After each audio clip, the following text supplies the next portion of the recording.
رحلة فخرة على قطر إن أورينت إكسبريس بتتقلب لكابوس ترجي لما جبل كامي بينهار. وعشان نعرف الركاب دول محبوسين كده ليه لازم نرجع للبداية.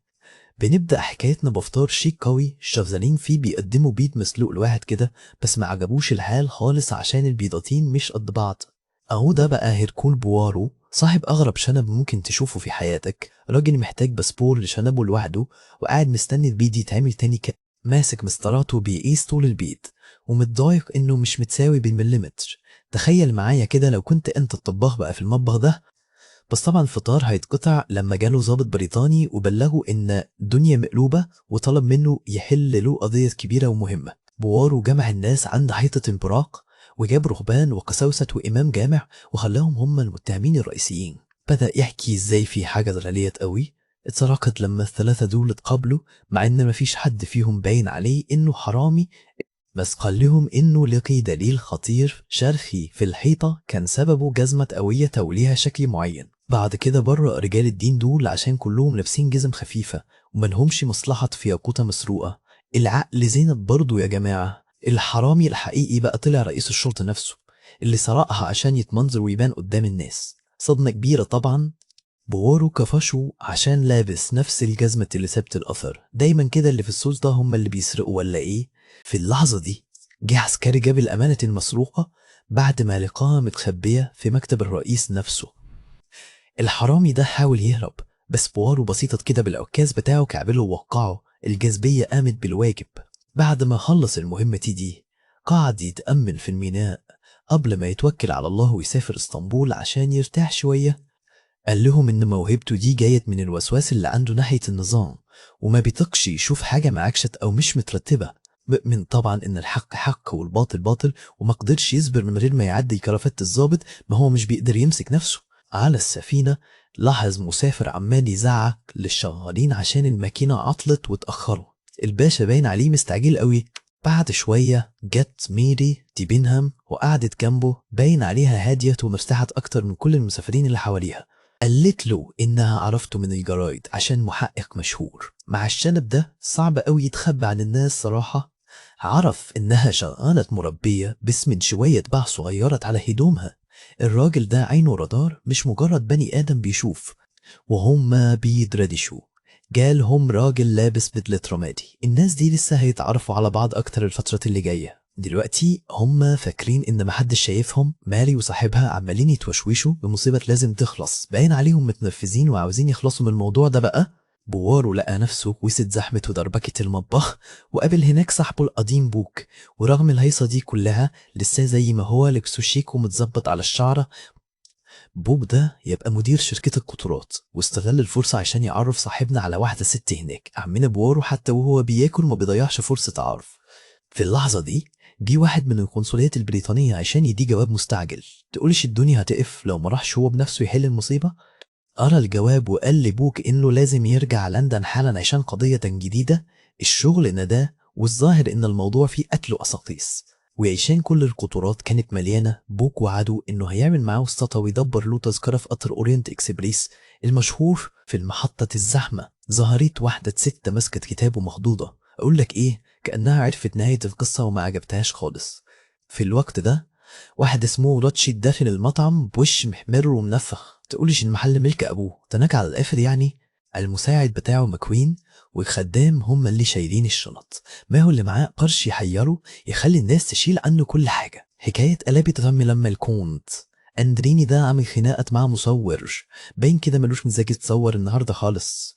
مراته الكونتسة جهت تجري عشان تهديه قبل ما يمشوا. كويس إن عنده حد في البيت بيعرف يلم الدور ويطفي الحريقة. بوك راح لميشيل رئيس القطر وأمره يفضي مكان في الدرجة الأولى لصاحبه. حلوات المعرفة لما تكون مع المدير بنفسه. وهو رايح رصيف بوارو لقي ماري دي بنهام تاني. الدنيا دي ضيقة قوي، محل ما تروح تلاقي نفس الناس. بوك حصلوا وقال له إنه هيتحشر في كابينة واحدة مع مكوين. تخيل تنام في مكان ضيق مع واحد غريب. يا ساتر يا رب. في الآخر طلع القطر وخبطت واحدة ست لابسة بالطوب بيم العلع. دي لو مشيت وسط مليون بني آدم هتعرف تجيبها. أول ما دخل أوضة عرف نفسه لمكوين. وأدينا بدأنا في الرغي اللي ملوش لازمة وخنقة النفس دي. القطر بدأ يتحرك، ودخلت واحدة ست عجوزة متلفعة فروة وجايبت معاها شغالة وكلاب. يا نهار أبيض، هي قلبت جنينة حيوانات ولا إيه؟ واحد بنضارة كان هيروح فيها نط في آخر ثانية قبل ما الباب يقفل. المهم إنه لحق وركب وخلاص. راتشيد دخل المطعم وقعد يتأمر وينق على الكلاب دي، باين عليه من الناس اللي بتعشق النكد وتعكير المزاج. بعديها أمر ماكوين يجيب له ورق الحسابات. حتى في قطر الرفاهية ده الورق والقرف تابعينه في كل حتة. لاتشيت رجع للكابينة بتاعته وقعد يتمنظر قدام المراية ويسرح شعره، والقطر لسه واقف في المحطة. وبعدين قطر الأوريون إكسبريس تحرك أخيرا من اسطنبول عشان يبدأ رحلته الطويلة بين القارات. بس فرحة السفر ما كملتش، لأن راتشيت لقى جواب تهديد مع الفطار، شكل في حد حاطته في دماغه وناوي له على شر. راح ماسك ماسترمان وقعد يكبس فيه ويستنطقه على الجواب ده، بس الخدام حلف ميت يمين إنه ما يعرفش حاجة. والمسافرين التانيين كانوا بيرتبوا شنطهم، وميسيز هابارد كانت ماشية بين الممرات الضيقة بتتسحب. راتشيت قطع عليها الطريق وقال لنفسه ده أنسب وقت عشان يبدأ يتملس ويرخم عليها بقى، بس هي ما ادتلوش وش، وكبسته كبسته تمام وسابته ومشيت. هي دي طريقة سهل الأشكال دي. بعد كده قابلت بوارو وقعدت تحكي له عن رجالتها اللي عرفتهم قبل كده. باين إن ذوقها صعب شوية في الرجالة. شوية وميشيل رئيس المطعم جاب الصينية لبورو اللي كان مأنتخ وبيرتاح راحة يستاهلها. على المسا دخل بوك مطعم القطر وقعد يوزع شمبانيا بلاش على الكل. هم دول المسؤولين اللي يفتحوا النفس. بس ماري دي بينهم رفضت بذوق، باين عليها عايزة تفضل مصحصحة ومركزة في السفرية دي. بعدين بوارو قعد مع بوك على الترابيزة وانتهز الفرصة عشان يراقب المسافرين التانيين من بعيد لبعيد. بوك لاحظ إن في مجموعة غريبة من الناس، كأنك جمعت ناس في عزومة ومحدش فيهم طايق التاني. جنبهم بقى البرنسيسة دراغوميروف كانت ماسكة الويتر وبتتأمر عليه في الأكل بطريقة رخمة قوي. وهم بياكلوا بوارو افتكر قصة حب قديمة. ما هو حتى العباقرة بيتعبهم الهم والوحدة زينا كده. اللحظة الهادية دي اتقطعت لما البروفيسور هاردمان بدأ يتأفف ويشتكي من المكان، باين الناس اللي جنبه مش على مزاجه. ماري دي بينهم سمعت كلامه وراحت ردت عليه وفرشت له الملاية وكشفت طريقة تفكيره.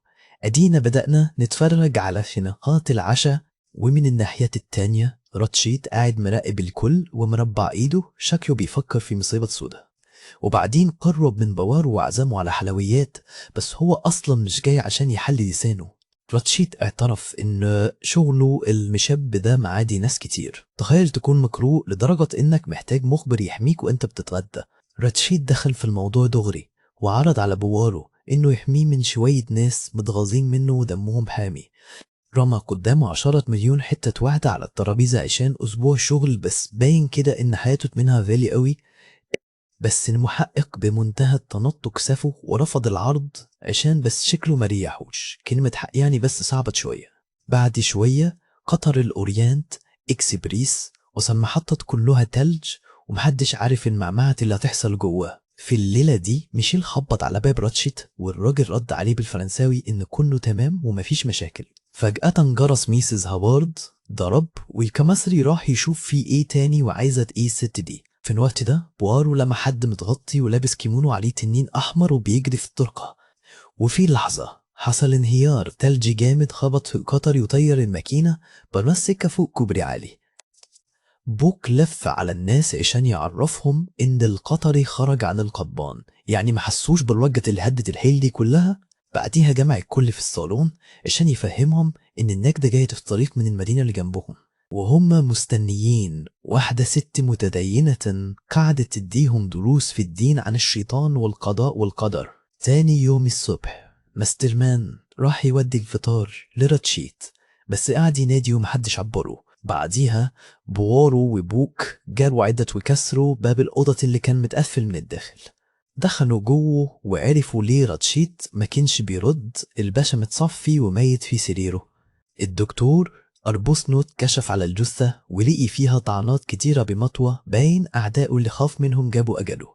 الدكتور قدر إن الوفاة حصلت بين نص الليل و2 الصبح، يعني بالظبط وقت الحادثة. بوك قعد يترجى بوارو يحل الجريمة دي قبل ما بوليس الحتة دي يجي ويعمل له كتا ويبوظ الدنيا. وفعلا لحي عليه قوي عشان خايف على سمعة القطر الفخم ده اللي تتهز ويخسروا كل حاجة. بوك كان ألقان للبوليس يجي ويمسك أي حد مش عاجبهم ويلبسوها له من غير لا دليل ولا إثبات. في الآخر بوارو وافق يمسك القضية. ما هو واحد عبقري زيه مينفعش يسيب لغز زي ده من غير حل. بوارو دخل عربية الأكل عشان يبلغهم إن الخواجة راتشيت اتقتل الليلة دي. ماكوين رد عليه وقال له إن الراجل ده رغم إن صحته كانت تمام بس أعداؤه كانوا كتير قوي. بعديها المحقق فهم الناس اللي مصدومة دي إن الموتة دي مش طبيعية خالص، دي جريمة قتل. مدام هابارد دخلت في الكلام وقالت إن في حد نط لها الأوضة، بس بوارو حلف ما هيسيب القاتل. عرفهم بنفسه إنه أشطر محقق في العالم وأمر كل واحد يلزم مكانه. أدينا بدأنا الجو اتكهرب أول ما قال إنه شاكك إن القاتل لسه موجود وسطهم هنا في القطر وهو بره في الثلج. اتأكد إن القاتل مش هيخرج عن واحد من الناس اللي في العربية دي. وبدأ التحقيق الرسمي مع ماكوين اللي كان شغال سكرتير عند الراجل اللي اتقتل ده. اعترف إنه كان بيكره راتشيت بس كان صابر عشان السبوبة والمرتب. كلنا هو ده يا صاحبي. فلاش باك سريع بين لنا الاتنين وهما قاعدين مع بعض وبيحسبوا الفلوس اللي كانت ملخبطة بينهم. ماكوين وضح إن مديره كان بيجي له تهديدات وكان عنده لستة بالناس اللي عايزة تخلص عليه، وبعديها وراله كذا جواب تهديد. راتشيت كان شايلهم عشان يثبت إن حياته في خطر. السكرتير حاول يلبس التهمة لماركيز لمجرد إنه مش طايقه وفي بينهم حسابات قديمة، بس بوارو حشره في الزاوية وبدأ يطلع له تناقض في كلامه ومنطقه الأعوج ده. بعديها قال لبوك إنه مش مصدق إن ماكوين له في العنف وممكن يعمل حاجة زي دي، بس العنف كان واضح لما هو والدكتور عدوا 12 طعنة سكينة في جثة الميت وهما بيدوروا. لقيوا ساعة جيب وقفة على الساعة 1:05 بالظبط. ما كانش فيه أي أثر لمقاومة. ده معناه إن راتشيت كان متخدر قبل القتل، يعني كان صيدة سهلة. بوارو لقى منديل حريمي وحتة سلك لتنظيف السيجارة مرميين في مكان الجريمة، وفي الآخر لقى حتة ورقة محروقة وحس إنها تكون خيط مهمة قوي في القضية دي. بوارو استخدم سخونة الفانوس علشان يظهر الكتابة اللي في الورقة المحروقة. لعبة حلوة بس كان ناقص يكمل كده والعرس يكون في مكان الجريمة التلجة ده. الكلام اللي ظهر في الورقة فيه تهديد صريح للقتيل وده دليل إن الموضوع ما فيهوش صدفة خالص. بعديها كشف لبوك إن المقتول ده أصلا مجرم خطير اسمه كاسيتي. الحكاية كده تعقدت وبقت ساقعة زي التلج اللي بره. وهو واقف بره القطر جاب سيرة اسم أرمسترونج لصاحبه، وهنا بنشوف لقطة قديمة لعيلة أرمسترونج لما كانوا مبسوطين لحظة حلوة وسط القضيات الصعبة دي. بس الفرحة مدمتش. ديزي الصغيرة اتخطفت من سريرها وأهلها كانوا لسه في البيت، ورغم إنهم دفعوا الفدية لقوا البنت مقتولة على إيد كاسيتي. الخبر ده هيقلب كل الموازين في التحقيق، والمصيبات ما وقفتش لحد هنا. سونيا أرمسترونج ماتت يا عيني من الصدمة وهي بتولد قبل ميعادها. مأساة كاملة من كل ناحية. بوارو اعترف إن جون أرمسترونج كان بعت له يطلب المساعدة بس الجواب وصل متأخر قوي. جون اتكسر بعد ما فقد عيلته كلها وبعديها لقوه ميت بعد ما ضرب نفسه بالنار. رجعنا للقطر وبوارو قرأ رسالة بتقول إن دم ديزي في إيد صاحب الشيك.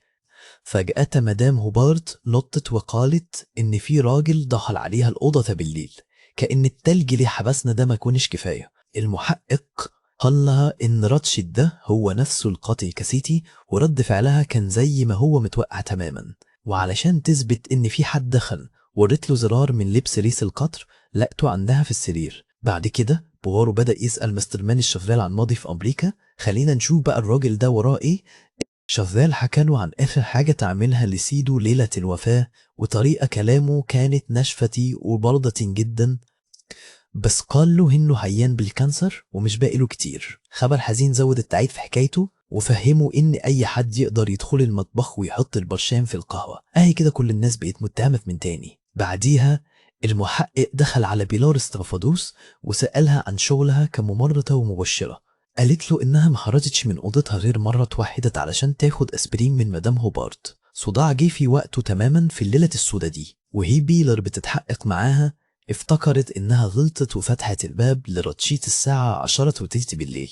بوارو ركز قوي في الحتة دي لأنها كده آخر واحدة شافت القتيل وهو لسه فيه الروح. قالت له إن نومها خفيف وأكيد كانت هتسمع أي حد يخرج، يا إما كده بتساعد المحقق يا إما طلعت كدابة بقى. بعديها المحقق بدأ يدعبس ورا الماركيز بعد ما لقى صورة عيل صغير لابس طاقية سواقين في شنطته، بس رجع لبيلر تاني لأنه لاحظ إن إيديها خشنة وبتاعت شغل شاء مش لايقك خالص على الحكاية اللي حكيتها.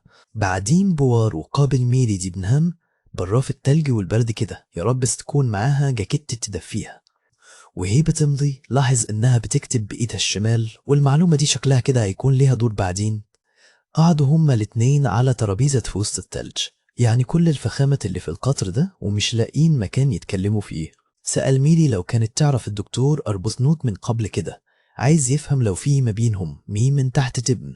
وزنقها أكتر لما سألها عن كلام مشبوه سمعوا بينها وبين حد غريب من فترة. رجعنا لجوه والبرنسيسة دراكوميروف بتحكي لينا عملت ايه ليلتها، طبعا بنفختها ودنكتها اللي مش على حد دي. اعترفت انها كانت صاحبة ام سونيا ارمسترونغ، وبكده بقى ليها علاقة بالكارثة اللي حصلت زمان. بوارو قال لها ان القتيل هو نفسه المجرم كاسيتي، وبصراحة كده ما بانش عليها انها زعلت خالص. بعديها بدأ يرغي مع الخدامة هيلديغارد بالألماني، كان عايز يشوف لو هتغلط في الكلام لما يغير اللغة. قالت له إنها شافت كمثالي تاني كان مستخبي، والكلام ده لو صح هيفسر بلاوي كتيرة. بس الموضوع حمد خالص لما بوارو لقى كيمونو أحمر محطوط له في شنطته، شكل فيه حد بيرج معاه. وهو بيدور في بقية الشنط لقى لبس الكمثري مستخبي عند هيلديغارد. دي مش مجرد غلطة لبس، دي مصيبة سودة. ده غير إنه لقى الماستر كي اللي بيفتح كل حاجة في الجيب، ودي بقى لقطة لأي قاتل. بعد كده بارو اتهم ماكوين إنه قتل راتشيت عشان يداري على السرقة اللي كان بيسرقها منه. بس الدكتور أربوثنوت دخل في الموضوع وقال إنهم كانوا سهرانين مع بعض. يلا يا سيدي الحمد لله على السلامة إنه ما طلعش قاتل. بوارو طلب من الدكتور أربوثنوت يفرجوا على بابور الشيشة والتبغ بتاعه. بوارو ده بقى زي الديب ما بيفوتش هفوة. بعديها طلع له الفرشة بتاعة تنظيف البابور اللي لقاها في مكان الجريمة، كبسه كبسات تمام، والدكتور اتسمى في مكانه مسكين. الدكتور أربوثنوت قعد يحكي له إنه كان قناص شاطر وإنه هو اللي صرف على تعليمه. طلع الباشا عينه ميزانه، قناص بجد. اللعب ابتدى يحلو لما بوارو سأله لو كان يعرف الكولونيل أرمسترون. أكد له إنه فعلا كان يعرف جون أرمسترون، وآدي طرف خيط جديد بان القضية كده اتعقدت على الآخر. بعديها بوارو سأله عرف ميري دي بينهام إمتى. قال له يعني كانت معرفة صدفة كده، ماشي حاجة كبيرة. أربوثنوت قام يدافع عنها باستماتة، يعني هي دي الرومانسية، تلبس صاحبتك في تهمة وانت اللي تبرأها. بوارو رجع تاني لمكوين وسأله أبوك عمل إيه في قضية أرمسترونج دي. مكوين حكاله عن واحدة خدامة اسمها سوزان انتحرت بسبب القضية دي، والماضي بدأ يطارد كل اللي في القطر. بوارو لبسه التهمة وقال له أنا عارف إنك كنت بتبتز راتشيت عشان تسد ديون العيلة، خطة ذكية. بس مكوين لسه ماسك نفسه. فجأة في صرخة هزت الدنيا، لقوا مدامها برد السكينة مغروزة في ظهرها. ادي الصدمة بجد يا جماعة. الدكتور أربوثنوت شال السكينة والدنيا هاصت من الخوف. يا رب بس يكون بيفهم في الطب زي فعلويته في الشيشة. مدامها بارد قعدت تصوت وتقول القاتل لسه معانا هنا. الفسحة دي طلعت متلقحة، ما كناش نتخيل مرمطة كده. ميري دي بينهام حلفت ما هي رجعت أوضتها تاني، والحق معاها خدمة القطر ده بقت كلها ذبح وقتل. بوارو قفش الكونت أندريني بسبب بعت زيت مشبوهة في باسبور الكونتيسة. الكونتيسة اعترفت إنها بتاخد مهدئات لأعصابها، أهي طلعت بردتها والدنيا مقلوبة حواليها. بس بوارو فرشها وقال لها اسمك الحقيقي هيلينا وانتي مزورة الورق. بعت الزيت دي ما جاتش صدفة، فهمته إنها غيرت اسمها عشان ما تتكشفش بالمنديل اللي عليه حرف الهاء. حركتك مكشوفة يا هيلينا. المحقق عرف إنها الأخت الصغيرة لسونيا أرمسترونج. كده خيوط الماضي اتعبكت في بعض ومحتاجة تتفك. اللي كنت اتعصب لما بورو دخل في خصوصياته وطرده براه الأوضة. اللي تزوق فعلا بس ريح دماغه. بوارو لسه مكمل ضرب في المليان، والمرة دي كبس البروفيسير هاردمان وطلعه نصاب وكذاب. لا بروفيسير ولا نيلة. هاردمان شال الماسك واعترف ان اسمه سيروس وشغال مخبر خاص ادي واحد تاني اهو مخبي حقيقته في القطر ده. قال ليهم ان راتشيت هو اللي كان مأجره عشان يحميه، بس شكل سيروس كده هياخد 0% على الشغلانة دي. بس بوارو ما بلعش الكلام ده، وقعد يسأل نفسه ليه ضابط شرطة قديم زيه يكذب في الماضي بتاعه كده. وبعدين عرف إن المسدس اللي كان في الأوضة بتاع البوليس، ودي سنة 29 الدنيا بدأت تتعقد خالص. هاردمان رمى المسدس على الترابيزة وخرج. يعني كده خلاص مفيش أي شك فيه يعني. بوارو قعد لوحده يفكر إن ممكن يكون في شاهد كان لابس ماسك وقت الجريمة. الحكاية بدأت تحلو وتسخن. بعد كده السواق خرج الركاب من القطر اللي محبوس بين الجبال، والتلج نازل يرخ من السما. رحلة معفرة بجد. ميري دي بنهام راحت لبوارو في عربية مفتوحة بتطل على الجبال. منظر حلو قوي عشان يبدأ التحقيق. قعدت تتفرج على الأدلة اللي لقوها في أوضة راتشيت. تحسوا إنها حافظت التفاصيل دي كويس قوي. في اللحظة دي وارو صدمها وقال لها أنا عرفت إنك كنت شغالة عند عائلة أرمسترونج. خبر زي القنبلة. لبسها التهمة واتهمها إنها هي اللي خططت لقتله ولعبت بالشهود كلهم. بوارو قلب وشه وما بيهزوش دلوقتي. ميري منكرتش أي حاجة وقالت له إن كاسيتي كان يستاهل الموت على اللي عمله. فجأة انضربت طلقة وجت في كتف بوارو. الموضوع كده واسع خالص ودخل في جد. الدكتور أربوسنوت ظهر ومسدس في إيده بيدخن وقال ليهم أنا اللي قتلت راتشيت. أدي الدكتور جه وجاب الموت معاه. فهمهم إن جون أرمسترونج كان صاحبه الروح بالروح. كل واحد في القطر ده عنده سبب وقصة حزينة. بس بوارو طلع له تناقض كتير في كلامه. شكل الدكتور ده ما بيعرفش يكذب زي ما بيعرف يشرح. أربوسنوت الدم ضرب في نيفه وهجم على بوارو واتدحرجوا هما الاتنين من القطر لحد التلج تحت. ماكوين هو كمان جه ورافع المسدس في وشهم. ما كانش ناقصة غير كده، باظت خالص. لما الدنيا هديت بوارو طلب من الناس يبعدوا عن القطر. محتاج يفكر شوية ويمكن محتاج غيار على الجرح كمان. وأول 12 متهم اتجمعوا كلهم على ترابيزة واحدة في قلب النفق كأنه عشا حزين كله غم. بوارو قرب ليهم وأعلن إنه خلاص لقي حل اللغز ده. اللحظة ده هي اللي هيكشف فيها كل الكذب اللي اتقال طول الرحلة. حط الطبنجة محشية رصاص على الترابيزة. حركت كده لزوم التشويق علشان يخلي الكل مفتح عينيه مركز معاه. وبعدين شرح ليهم إن الرصاصة اللي اتضربت على أربوسنوت ده كانت مقصودة، بس مش علشان تموته، لا ده بس تمويه علشان يتوهوه عن الحقيقة. المحقق قال ليهم إن في حلين ممكنين للجريمة ده، وكل كلمة بيقولها دلوقتي طلعت بالميزان لأن فيها حكم النهاية. في الأول اتكلم عن القصة البسيطة إن في قاتل واحد من المافيا نط فيه القطر وهرب من غير ما حد يحس بيه. ورغم إن الكلام ده شكله منطقة، بس قال إن الأهم هو إننا نطفي النار اللي في قلوب الناس اللي تعذبوا في كارثة عيلة أرمسترونج. وبدأ يشرح علاقة ميرا بالعيلة. بس طلعت ميرا ده مجرد طرف الخيط في سلسلة القرابة المعقدة ده. وبعد كده كشف إن هيلينا أولدنبيرغ تطلع الأخت الصغيرة لديزا أرمسترونج المسكينة. ووضح كمان إن البرنسيسة دراهوميروف هي اللي ربت البنت ده. الكل طلعوا قرايب ومسبيين علينا طول اليوم. وأكد إن الشال اللي لقيوه في مكان الجريمة وعليه حروف مترزة يخص البرنسيسة نفسها. وبعدها على طول كشف إن الخدامة هيلديغارد كانت في الأصل شغالة طباخة عند نفس العيلة. والمفاجآت لسه شغالة لأنه طلع بيلار استرافادوس هي الممرضة اللي كانت بيتخلى بالها من ديزا ليلة ما اتخطفت. فلاش باك قديم بانت وهي صاحية لما راتشيت كان بيخطف البنت من البيت. باين كده إن الحرامة ده بايع عمره.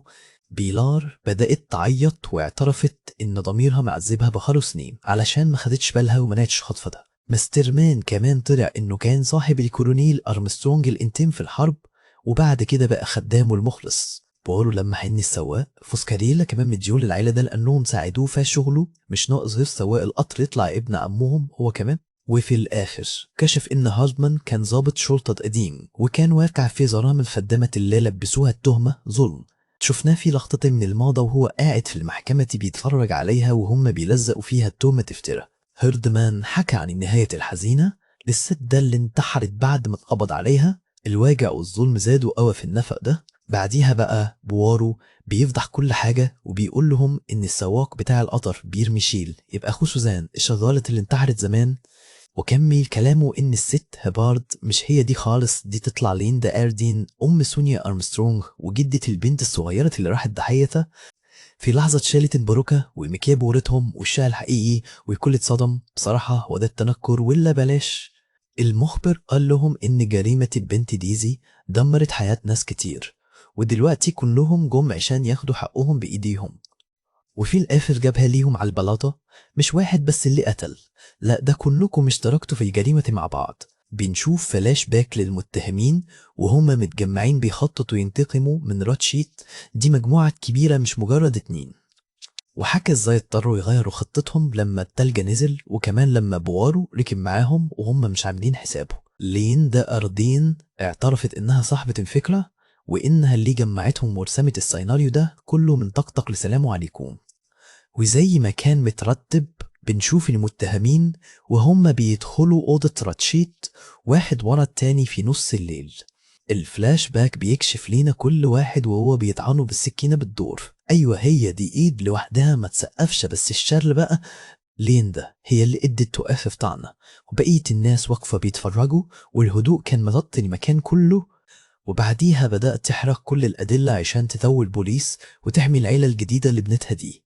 قعدت تترجى المخبر إنه يقول للحكومة إنها المسؤولة الوحيدة عشان الباقي يعيشوا حياتهم مستريحين، بس هو قال لهم إنه مش قادر يحكم عليهم وساب ليهم هما القرار يحددوا مصيرهم بنفسهم. ساعتها حط ليهم مسدس محشي على الترابيزة وتحداهم يقتلوه لو عاوزين سرهم يفضل مدفون للأبد. فجأة ليندا راحت مسكت المسدس ووجهته لدماغها هي، مش ليه هو خالص. داست على الزناد بس المسدس طلع فاضي ومفيش ولا رصاصة خرجت. يا عيني على الدراما والنهاية. الست انهارت من العياط ومخبر اداهم ظهره ومشي راجع للقطر تاني. بيلار قربت منه واتكلموا شوية عن معنى العدالة وازاي الواحد يحس ان ضميره مستريح. في الاخر بقى قعد يبص لصورة ست معاه قبل ما يكمل طريقه ويمشي لحاله. وأخيرا القطر وصل لمحطة برود والمكان كله غرقان في التلج الأبيض. وفي الوقت اللي المسافرين بيلموا حاجاتهم عشان ينزلوا، المسؤولين طلعوا جثة على نقالة من القطر. بعديها بوارو بدأ يتكلم مع مسؤول عسكري وبين كده إنه بيشرح له إزاي في حد قطن في عربية الدرجة الأولى. قعد يفكر في كمية الوجع والقهر اللي شافهم في قضيتي، وعرف إن الدنيا مش دايما مظبوطة. زبيد الستار بتاعه المحقق دخل عربية الأكل لآخر مرة مطرح ما كان المتهمين مستنيين مصيرهم يتحدد، بس قالوا لهم إنه هيتعلم يتعايش مع ميزان قانون المعوج، وده أول مرة تحصل له في حياته كلها. فهمهم إن البوليس خلاص صدق الرواية التانية بتاعته إن في قاتل واحد هرب في الضلمة واختفى، ومدام الملف اتقفل رسميا قالوا لهم اتفضلوا أنتوا أحرار تقدروا تمشوا وتعيشوا حياتكم. بوارو نزل من القطر وسابق ال12 واحد اللي قتلوا الراجل مش مصدقين إنهم خدوا براءة. ما مشيش كام خطوة إلا وجاله راجل مراسل بأخبار مهمة جدا لازم يشوفها حالا دلوقتي. الراجل قال له إن في جريمة قتل حصلت في النيل في مصر، وده تعتبر فسحة لطيفة لواحد زيه ولا إيه؟ وافق على القضية الجديدة وما نسيش يعدل كرافتة المراسل اللي كانت معوجة. أصل الطبع في الدم ما بيتغيرش. قطر الأوريون إكسبريس مشى والمحقق فضل يبص عليه وهو عارف إن السفرية ده غيرته للأبد. وفي الآخر مشى وبعد عن المحطة دي وسط التلج، والمرة ده رايح لصداع جديد مستنيه. والحد هنا بيخلص اللغز ده. تسلموا يا جماعة وشكرا جدا على المتابعة.